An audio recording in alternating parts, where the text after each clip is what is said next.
In our life, not everyone gets to live a perfect life. We have our fair share of burdens and hardships that we have to conquer. Like a rainbow, there's a rain and thunderstorms before a rainbow could appear, and that's life.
Hoy!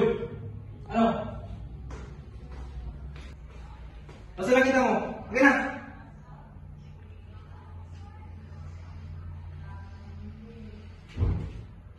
Ito lang!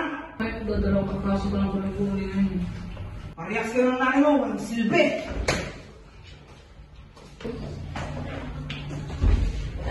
Ma? Ma, pasensya na po. Wala akong naitabing panggamot. Ayos lang yan, anak.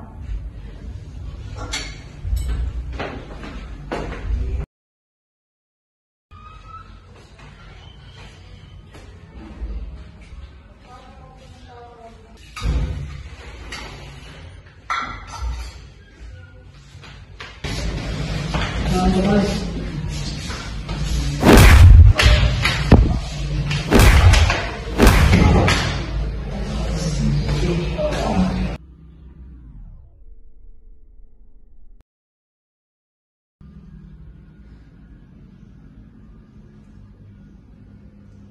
Nay, may Diyos ho ba? Bakit mo naman natanong yan, anak? Siyempre meron. Kung merong Diyos, bakit niya hinayaang mangyayari sa atin ang mga ito? Bakit niya hinayaang naghirap tayo ng ganito? Kung totoong may Diyos, bakit hindi niya pagalain ang buhay natin? Kasi sa mga nararanasan natin ito, hindi ako naniniwalang may Diyos. Lahat ng pangyayari ay pagsubok ng Diyos at nasa atin kung paano natin lalampasan ang mga ito. Dahil ang buhay ay hindi isang matiwasay na pamumuhay. Anak, may mga kasakitan at kasiyahang nangyayari ngunit hindi hadlang ito upang hindi tayo maniwala sa Kanya. Dahil ang mga karanasan natin ang magsisilbing aral sa ating buhay, masakit man o masasaya ang mga pangyayari, lagi mo lamang tatandaan na ang lahat ng nangyayari ay may rason. Magtiwala at manalangin lang tayo sa Kanya.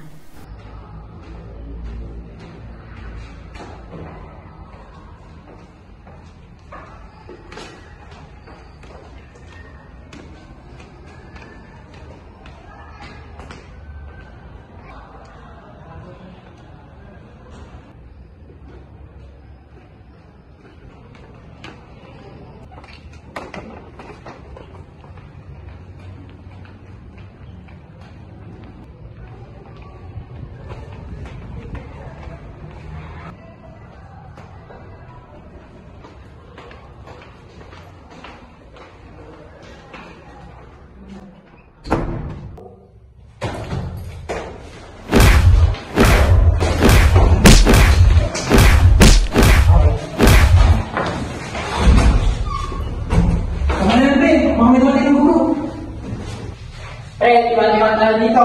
Wag, parang ako yung panggawin niya ng nanay ko. Wala akong pake!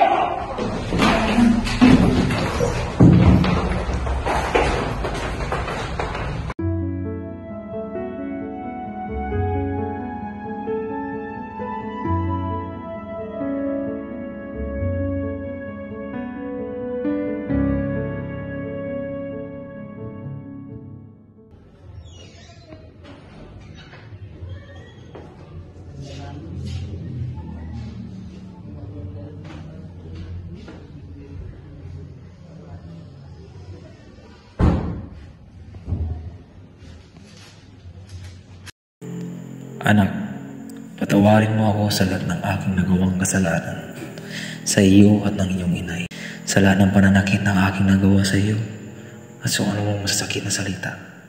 Huwag kang mag-alala, tinapos ko na ang paghirap ng inay mo. Hindi na siya mahihirapan pa, maging ikaw rin.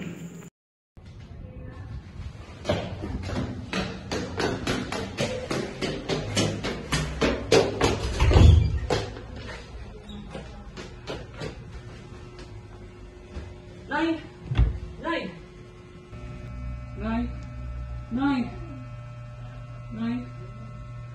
Nay! Nay! Nay! Nay! Nay! Nay!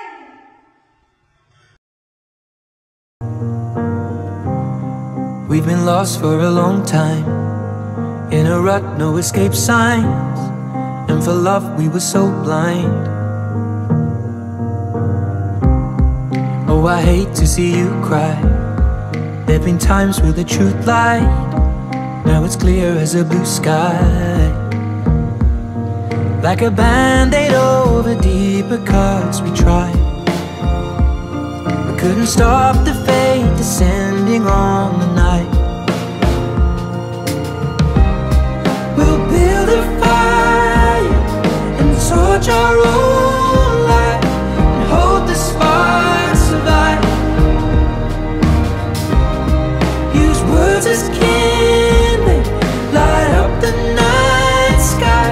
Let the memories take flight and hope the sparks survive. Yeah, we hope the sparks survive. Sinagot ng butihin kong guro ang pagpapalibing at lamay ni itay at inay. Sinabi niya rin na siya na ang magpapaaral sa akin hanggang makatapos ako ng kolehiyo. Masakit sa akin ang mga nangyari, ngunit titibayan ko ang aking loob. Dahil isa ito sa pangarap ni inay, ang makatapos ako ng pag-aaral. Kaya ako ay magpupursige at balang araw, pag nagkita ulit kami ni inay, maipagmamalaki ko kung ano ang mga narating ko.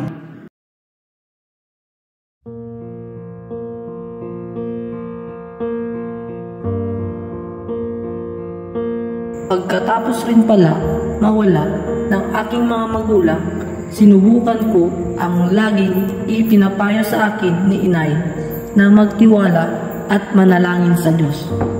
Kahit na hindi ako kailanman naniwala sa Kanya, dahil wala namang mawawala kung susubukan ko. Dahil nagtiwala ang pinakamamahal kong ina sa Kanya.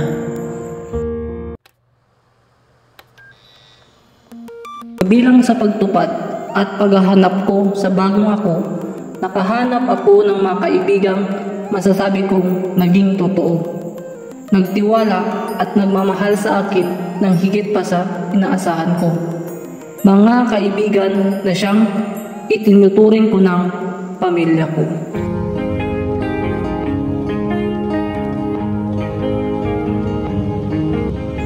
Parang kailan lang, hindi ako naniniwala na mayroong Diyos, na mayroon ka. Dahil sa lahat ng masasakit na nangyari sa buhay ko, bata pa lamang ako, marami na akong naranasang kasawian na kailanman ay hindi aakalain ng iba na mararanasan ng isang batang gaya ko. Naranasan kong magtrabaho ng iligal sa murang edad, namatayan ng mga magulang sa murang edad. Pero kung hindi dahil sa mga naranasan kong iyon, hindi ako mapapalapit sa iyo at hindi kita makikilala. Isa lang ang masasabi ko, salamat Panginoon, dahil sa ibinigay mong pagkakataon sa akin at dahil rin sa iyo, natutunan kong magbagong buhay at makilala ang taong nagsilbing karamay ko sa lahat ng bagay.